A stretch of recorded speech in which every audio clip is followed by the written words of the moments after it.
tuanya di surga. Disuruh pilih surga, terus naik sampai orang tua ini mengatakan, anna li hadza, kenapa engkau memperlakukanku begini ya Allah? Maksudnya aku tak menyangka engkau memberikan aku pilihan yang begini. Terus dia naik karena surga itu levelnya pun beda-beda, walaupun semuanya nikmat. Aku ragak-ragak rumah cukup bagus, rumahnya besar-besar, kayak mana kami ini? Semuanya dunia yang mereka laporkan. Dulu orang miskin bukan cemburu, tak peduli rumah besar, tak peduli isteri banyak, gaji dapat ini, tak peduli. Yang mereka peduli apa? Amal kami tak bisa menyaingi mereka. Ketika orang kaya bersedekah, kami tak bisa memberi apapun. Disitulah Rasulullah mengatakan ke orang-orang miskin, itu hadis yang sahih. Apa kata Rasulullah? Assalamualaikum warahmatullahi wabarakatuh. Banyak sekali pertanyaan jamaah, Ustadz kasih kami channel untuk kajian anak-anak muda. Di antara anak muda berasal dari Aceh, luar biasa, channelnya Maulizul Akbar Nak. Tonton, subscribe, like, share, komen. Assalamualaikum warahmatullahi wabarakatuh.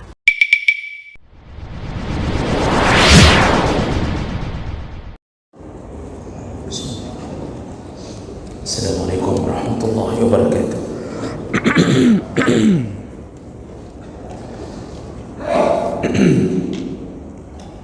Alhamdulillahi rabbil alamin. Wa bi ni'matihi tatimmu as-salihat. Asyhadu an la ilaha illallah wahdahu la syarika lah. Wa asyhadu anna Muhammadan 'abduhu wa rasuluhul karim.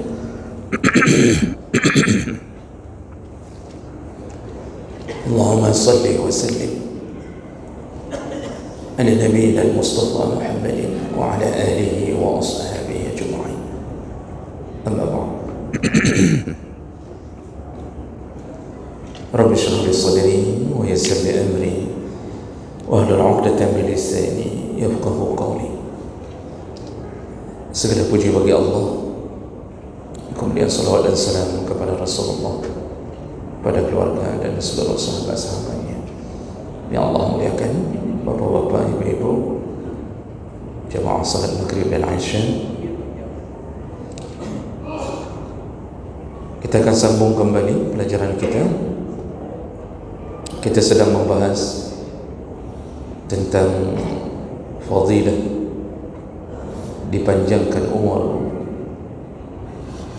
bagi orang-orang yang dipanjangkan umurnya oleh Allah Subhanahu wa taala.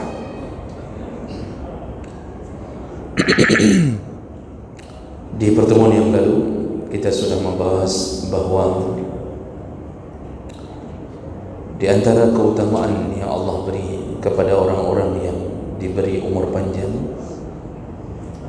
adalah Allah memberikan kesempatan untuk bertafakkur, merenung tentang maksud dan tujuan dia hidup, agar dia tidak menyesal kemudian di hari akhirat.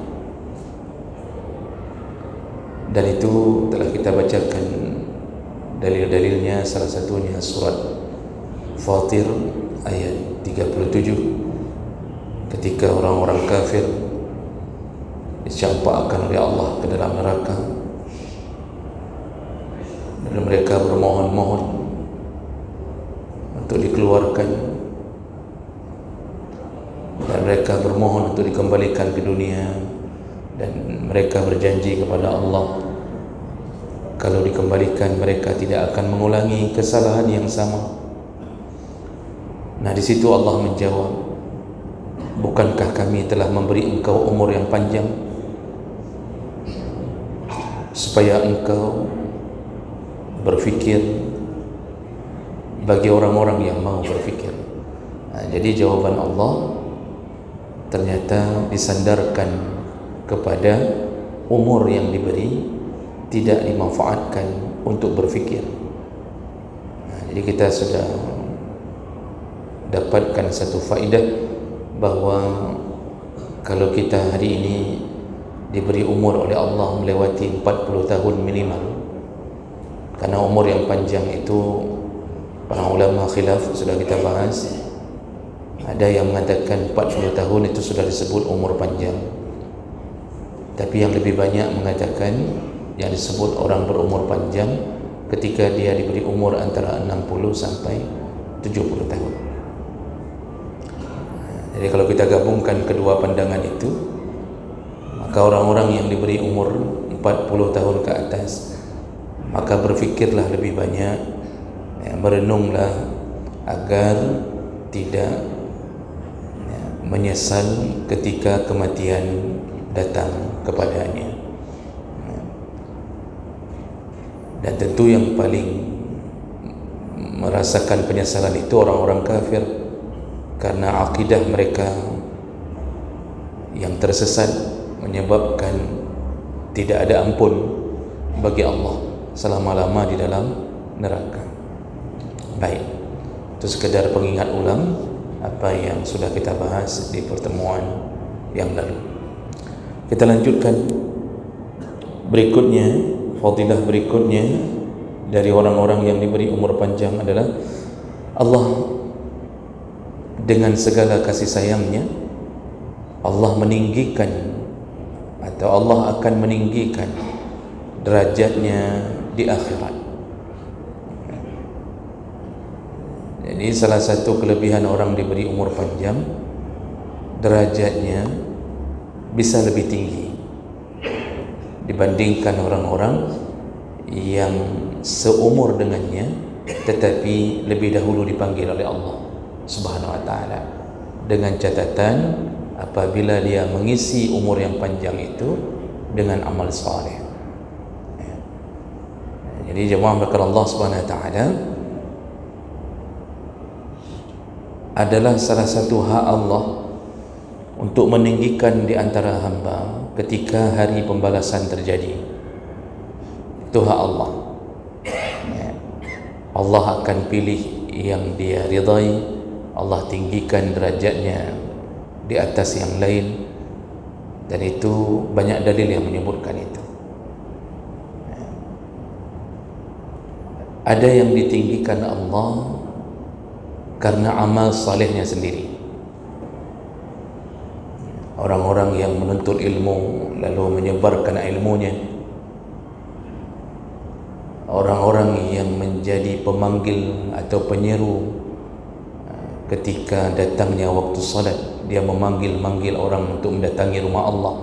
Allah tinggikan derajatnya, Allah pamerkan, Allah bangga-banggakan.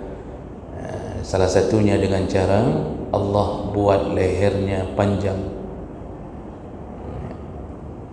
dan itu menjadi sebuah kebanggaan bagi orang tersebut.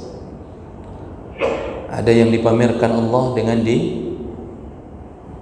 ditinggikan derajatnya dengan cara dipamerkan di atas mimbar-mimbar, di atas panggung-panggung yang terbuat dari cahaya, dan itu ada beberapa hadis. Dan itu dengan amal-amal saleh yang tertentu, termasuklah qiyamul lail yang istiqamah. Ada yang ditinggikan derajatnya dengan cara diberikan izin untuk memilih surga suka-suka dia. Jadi ini luar biasa. Dan salah satunya adalah orang tua yang mempunyai anak yang saleh yang selalu mendoakannya. Tentu mendapatkan anak saleh itu tidak instan begitu saja. Perjuangan orang tua mendidik ini mulai dari mengorbankan harta, perasaan,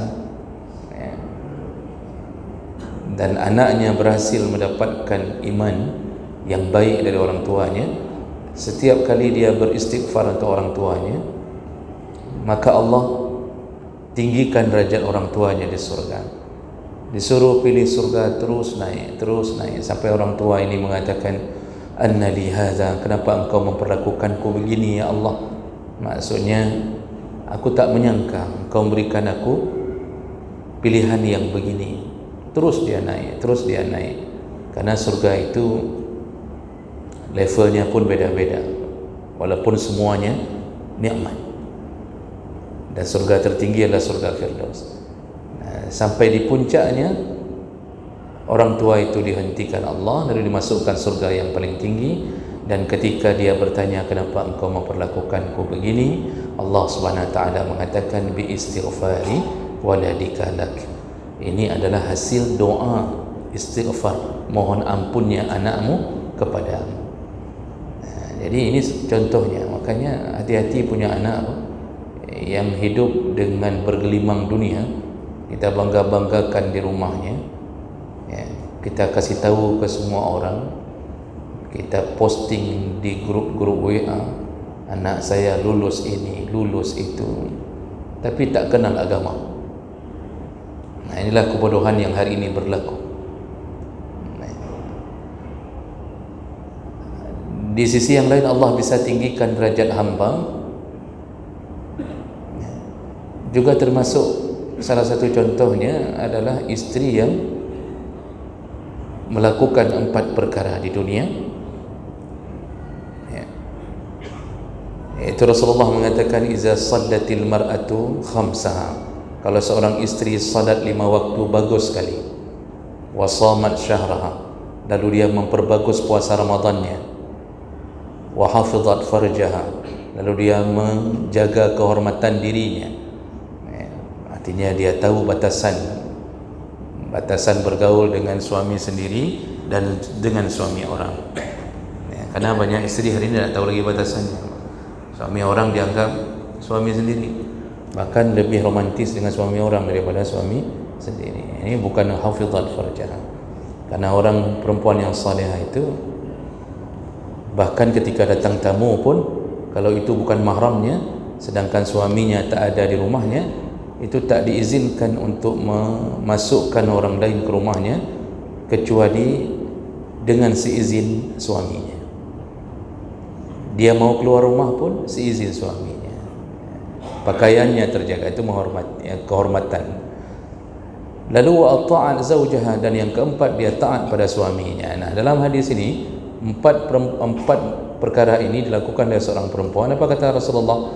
Nanti di surga Allah akan mengatakan kepadanya, masuklah ke surga, pilihlah min ayyi abwabil jannati ma syi'ti, masuklah dari pintu surga manapun yang engkau suka. Nah, jadi ini derajat-derajat ni hak Allah.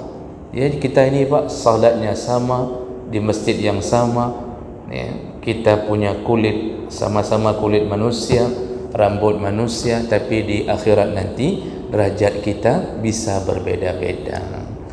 Dan salah satunya yang Allah beri adalah orang-orang yang diberi panjang umur dengan orang-orang yang seumur dengannya. Dia lebih panjang, jadi matinya lebih lama, ya. Dan itu diisi dengan amal saleh.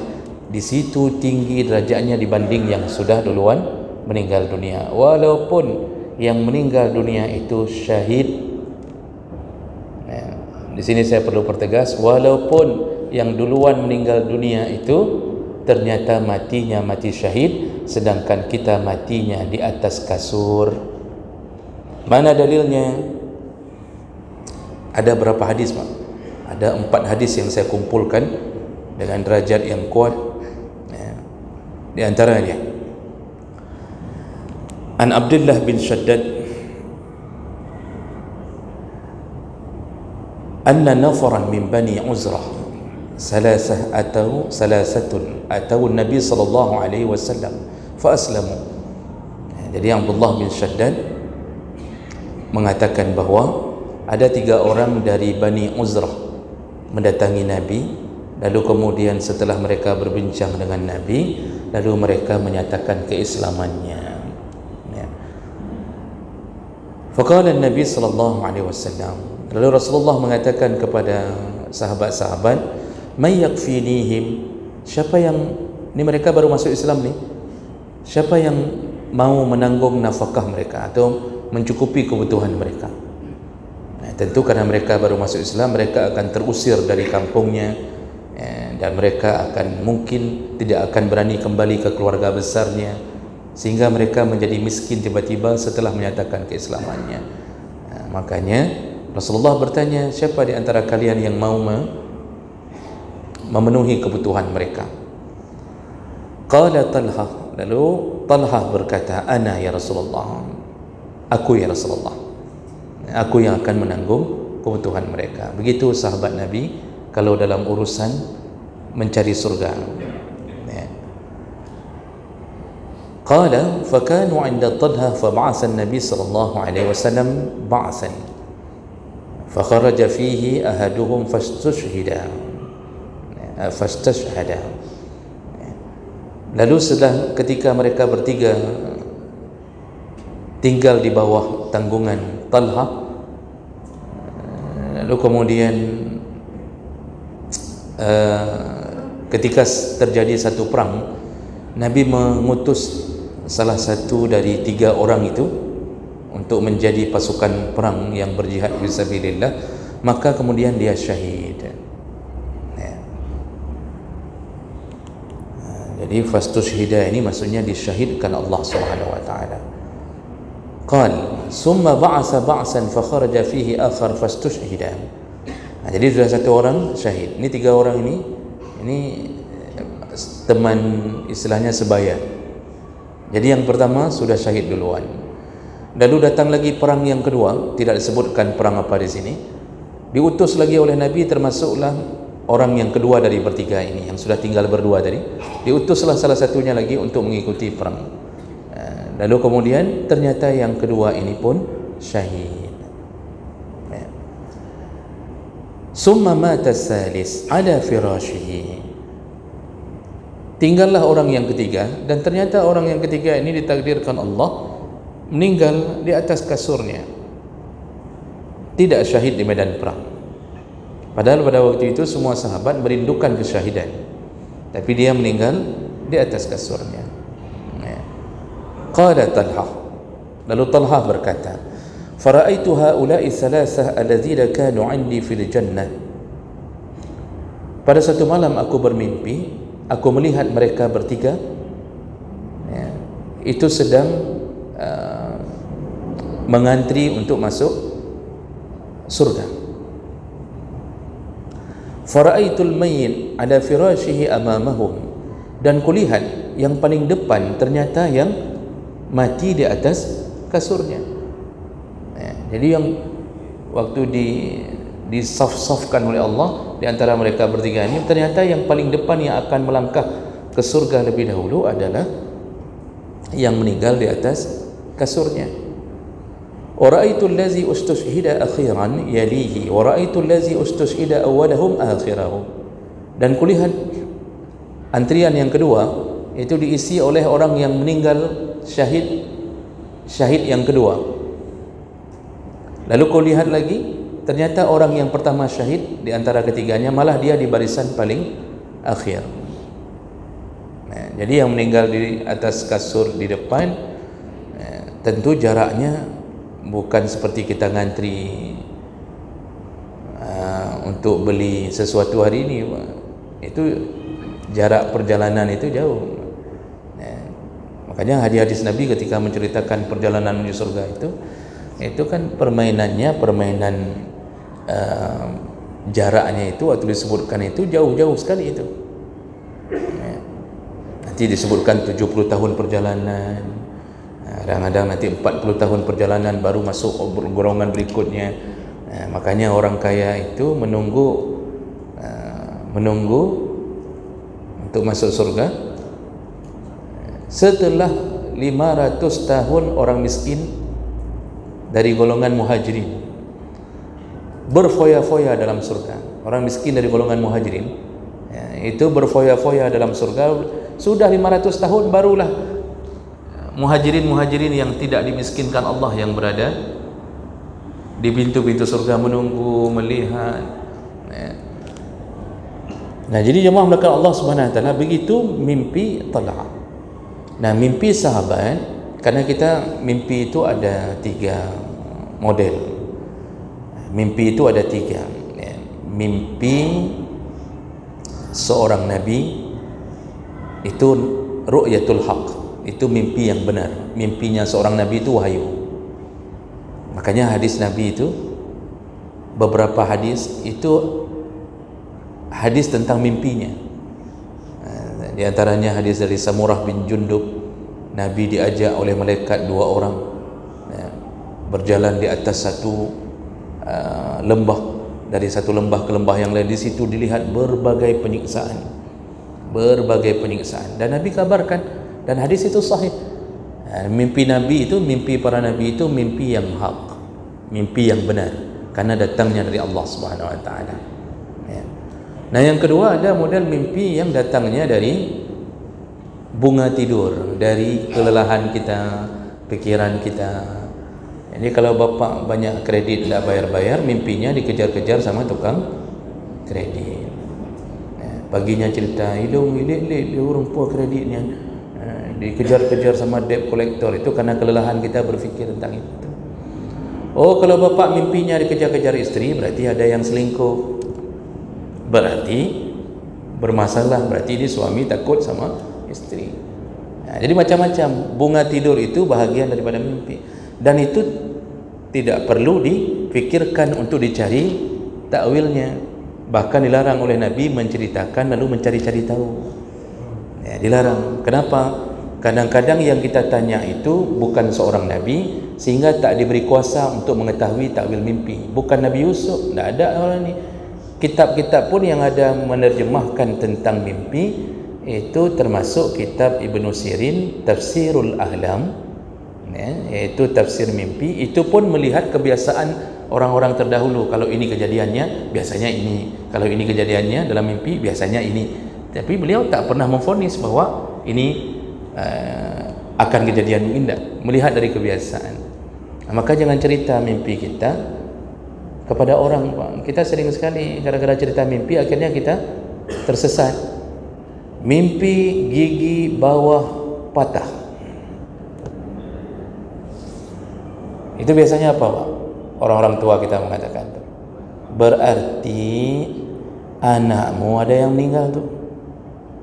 Kalau gigi patah, kalau gigi yang patah gigi atas, berarti kalau bukan bapakmu, mamamu akan meninggal. Oh, semenjak itulah kita terus melihat bapak kita, mama kita, pajang meninggal.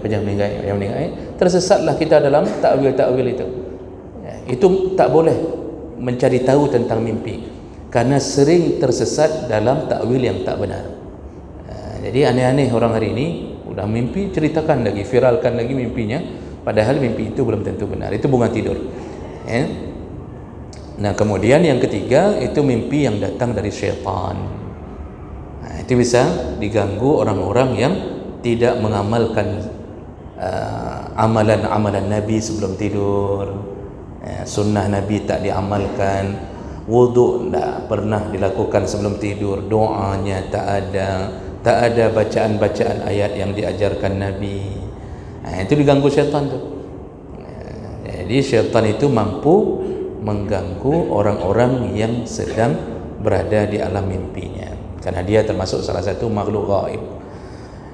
Mimpi sahabat, karena ini juga termasuk mimpi bukan seorang Nabi, tapi Talha karena hidup di zaman Nabi dan dia tahu ada Nabi yang bisa mengetahui mimpi itu. Jadi kan sama kayak cerita Yusuf, waktu mimpi dia di penjara, ada 2 temannya yang bermimpi kan. Itu diceritakan karena mereka tahu nih Yusuf sudah ketahuan, ternyata dia orang saleh yang tahu mimpi. Dan berikutnya baru ceritanya bergulir, terus dia memberitahu mimpi sesuai kejadiannya apa yang dimimpikan. Karena Talha hidup di zaman Nabi, maka beliau menceritakan mimpi yang aneh itu kepada Nabi sallallahu alaihi wasallam. Fa ataitu Nabi sallallahu alaihi wasallam fa zakartu zalika lahu. Aku menjumpai Nabi lalu ku ceritakan tentang mimpiku. Maksudnya aku ceritakan, ya Rasulullah, aneh sekali. 3 orang yang pernah tinggal bersama aku, kenapa waktu masuk surga yang meninggal di atas kasur dia pula yang di depan duluan masuk surga, syahid yang kedua di belakangnya, syahid yang pertama malah di belakangnya lagi karena lebih duluan meninggalnya lagi. Nah, jadi dia keheranan. Ditanyalah kepada Nabi sallallahu alaihi wasallam, faqala Rasulullah sallallahu alaihi wasallam, lalu Rasulullah berkata, wa ma ankarta min zalik. Kenapa engkau mengingkari kejadian itu? Maksudnya apa yang engkau ingkari? Maksudnya Rasulullah bukan ingin mencela Talha, tapi maksudnya kenapa harus heran? Nah, di situ Rasulullah menyatakan laisa ahadun afdalu 'indallah min mu'min yu'ammar fil Islam litasbihihi wa takbirihi wa tahlilihi. Ingatlah kata Rasulullah, ketika seorang mukmin diberi umur yang lebih panjang daripada orang lain yang seumur dengannya, maka dia dapatkan kelebihan selama umur diberi dia sempat bertasbih, bertakbir, bertahlil. Rupanya dengan zikir saja, dengan zikir ini yang dia ucapkan nama-nama Allah, dia sebut asma-asma Allah, ternyata membuat dia lebih tinggi derajatnya dibandingkan orang yang syahid yang seumur dengannya yang meninggal duluan di dalam kesyahidannya. Jadi Rasulullah ingin memberitahu kita yang diberi umur panjang, Pak. Ini bapak kadang-kadang kan ingat-ingat teman seleting. Ingat-ingat teman seleting. Seleting SMA, seleting waktu kuliah, seleting waktu di pesantren. Sudah berapa orang yang lewat, Pak? Di antara 40 dalam satu lokal sudah 25 orang meninggal. Kita lihat foto mereka sebentar-bentar dapat di grup SMA 25 misalnya, contoh. Nanti dapat kabar berita, innalillah, teman kita telah meninggal dunia. Kita masih hidup. Walaupun mata kita itu sudah tak bisa melihat dengan jelas, tapi kita masih hidup, Masya Allah. Teman-teman kita sering kita ceritakan, hanali tinggal ilung teroda, hanali yang lain ke habis meninggal mana tinggal ilung teroda. Tanya orang iro nak bakal mati-mati home dia pokok ku mati-mati kata dia.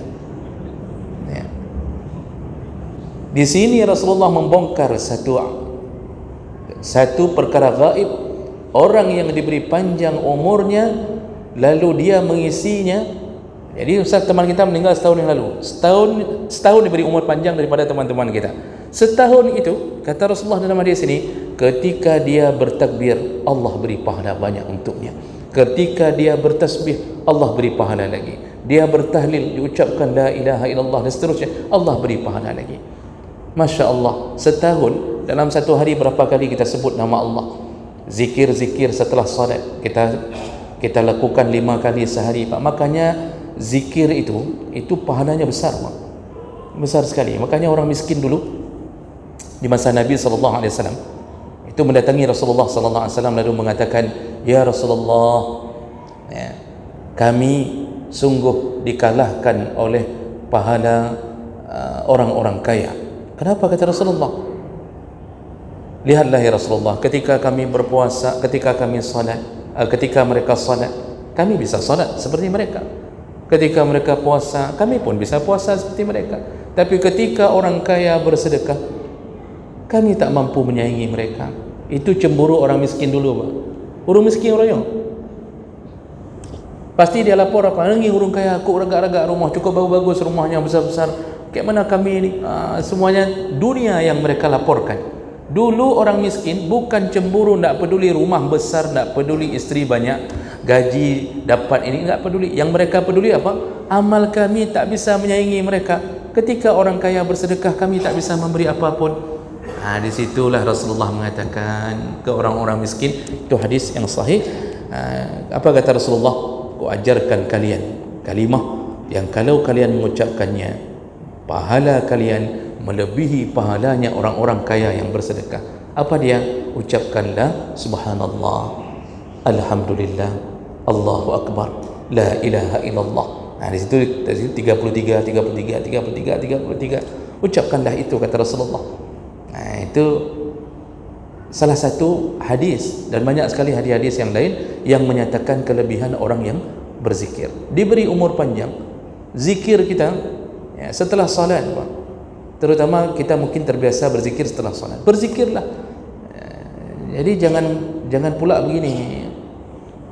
Kita habis salat itu diam saja. Kadang-kadang kita terjebak dengan kalimat jangan bersuara keras, tapi kita diam. Padahal maksud jangan bersuara keras disuruh zikir dengan suara lirih. Kita jangan suara keras. Jangan suara keras, kita tidak keluarkan suara, diam. Habis zikir, habis solat, Assalamualaikum, Waalaikumsalam, tahu. Ada yang langsung buka HP. Ada yang langsung melihat pandangan kaligrafi dari dulu tidak pernah bisa baca apa itu. Ini apa bacaannya? Terus diam saja. Berpuluh-puluh tahun hidup zikir setelah solat sampai hari ini tak bisa. Jadi jangan terlalu merasa bahawa kita sudah mengamalkan sunnah dengan zikir, dengan suara lirih. Padahal kalau kita tes, cuba berzikir dengan zikir Nabi SAW, ternyata mungkin banyak yang tak bisa. Jadi akibatnya apa? Diam. Padahal zikir itu sangat bermanfaat. Basah lidah kita menyebut Allah, maka setahun Allah beri ternyata mengungguli orang-orang yang telah diberi derajat yang tinggi, iaitu kesyahidan. Kita malah berada di depan mereka hanya dengan diberi umur panjang, melebihi umur teman-teman kita yang mungkin lebih mulia amalannya dari kita. Makanya manfaat umur diberi panjang itu Allah ingin tinggikan derajat. Ini hadis yang kita bacakan tadi, itu hadis dari riwayat Ahmad dan Abu Ya'la dengan derajat hasan sahih. Imam Al-Albani pun memberi derajatnya dengan derajat hasan sahih. Dalam hadis yang lain yang senada, cuma berbeza amal yang disebut oleh Nabi sallallahu alaihi wasallam, iaitu hadis dari Abu Hurairah. Abu Hurairah bercerita, kana rajulani min balihayyin min Qudaah. Jadi ada dua orang laki-laki dari suku Baliyin, dan itu termasuk salah satu cabang dari Bani Qudaah. Aslama, mereka berdua Islam, menyatakan keislamannya di hadapan Nabi, ma'an Nabi sallallahu alaihi wasallam. Wastushhida ahaduhuma, lalu salah satu dari dua orang yang Islam ini sama-sama sebaya, sama-sama Islam, yang satu orang kemudian syahid. Takdir Allah, Allah berikan syahid untuknya. Wa akharu al-akhir as-sana. Yang satu lagi diberi takhir oleh Allah setahun, artinya dia meninggal setahun berikutnya. Qala Talhah bin Ubaidillah, lalu Talhah bin Ubaidillah bercerita. Ini hadisnya sama, tapi nanti ada perbedaan ketika Rasulullah menyebutkan amal. Lalu Talhah menyatakan, fa'uritu al-jannah fara'aitul mu'akhir minhuma. Aku bermimpi, aku dinampakkan surga oleh Allah, lalu kemudian kulihat di antara dua orang itu juga sedang berada atau mengantri untuk masuk surga. Udkhila qabla syahid, dan ternyata orang yang meninggal setahun setelah temannya syahid itu lebih dahulu dimasukkan ke surga oleh Allah Subhanahu wa taala. Fata'ajjabtu lizalik, aku terheran-heran. Aku terheran-heran melihat kenyataan itu dalam mimpiku. Fa asbahtu, dan ketika aku sudah bangun di pagi harinya, fa zakartu zalika lin Nabi sallallahu alaihi wasallam, aku ceritakan mimpiku itu kepada Nabi sallallahu alaihi wasallam. Dan ketika Rasulullah mendengarkan cerita Talhah bin Ubaidillah tentang dua orang yang dia terheran-heran, kenapa ketika masuk surga malah yang duluan masuk surga yang tidak syahid, yang umurnya diberi panjang setahun dari temannya yang syahid. Faqala Rasulullah sallallahu alaihi wasallam, lalu Rasulullah sallallahu alaihi wasallam berkata, alaysa qad sama ba'dahu Ramadan? Bukankah orang yang diberi umur panjang dari temannya yang syahid itu setahun diberi umur oleh Allah lebih panjang, bukankah dia sempat melakukan satu kali Ramadan lagi? Wa shalla 6,000 raka'at, dan dalam setahun itu dia sempat melakukan 1000 rakaat lagi atau ribuan rakaat lagi. Au kaza wa kaza raka'atu salati sunnah, atau dia bisa menambahi rakaat demi rakaat dengan salat sunnahnya.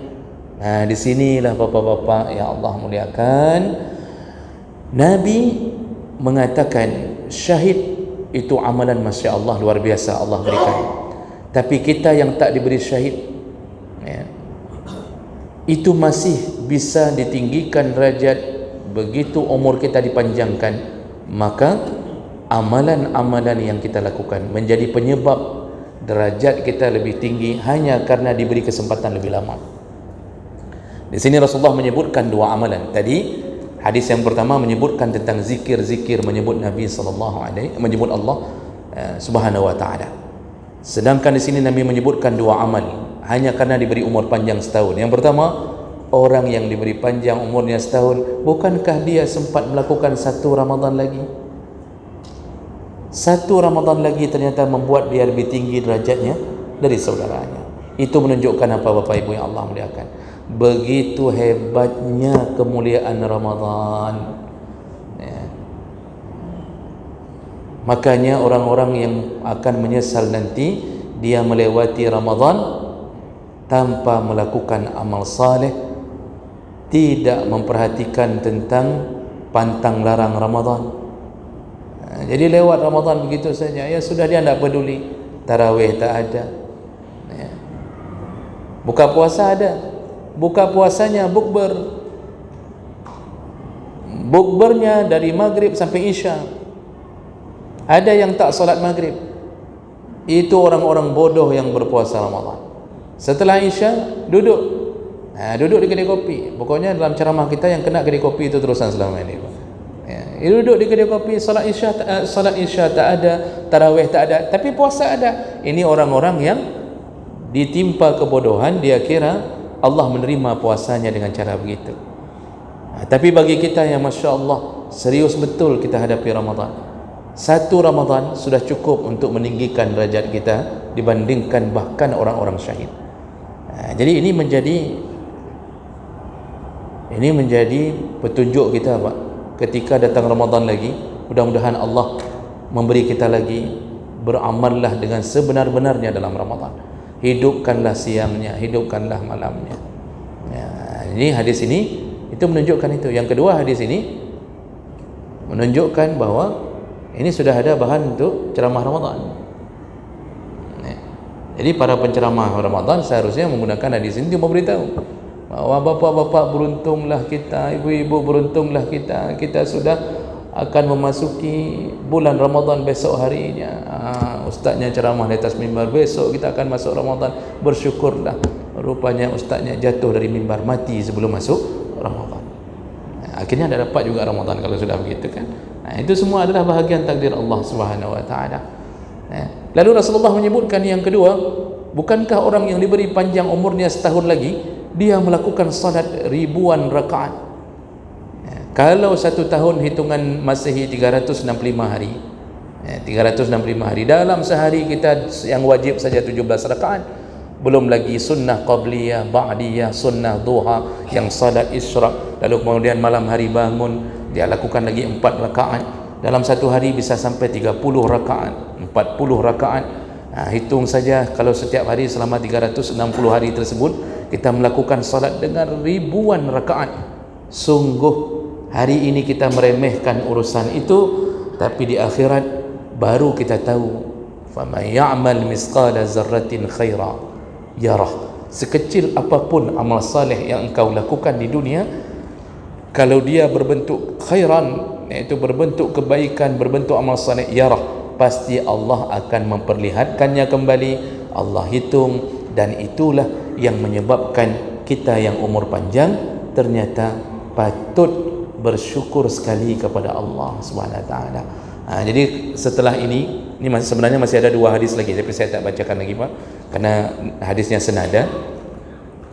Maka kita Bapak Ibu, ini bapak-bapak, ibu-ibu, kita semuanya yang sudah rambut putih, yang mungkin mata sudah kabur, lutut sudah goyang ketika salat, tetaplah bersyukur ke Allah. Terima kasih ya Allah, engkau tambah umurku sedikit lagi ya Allah. Jadi jangan lagi mengatakan, apakah mati-matiku, kok aku mudik kan awitnya ngampensiun hanai jo pengli. Itu jangan lagi, Pak. Bersyukurlah kepada Allah Subhanahu wa taala. Mudah-mudahan bermanfaat. Subhanakallahumma bihamdik, asyhadu an la ilaha illa anta, astaghfiruka wa atubu ilaik. Wassalamualaikum warahmatullahi wabarakatuh.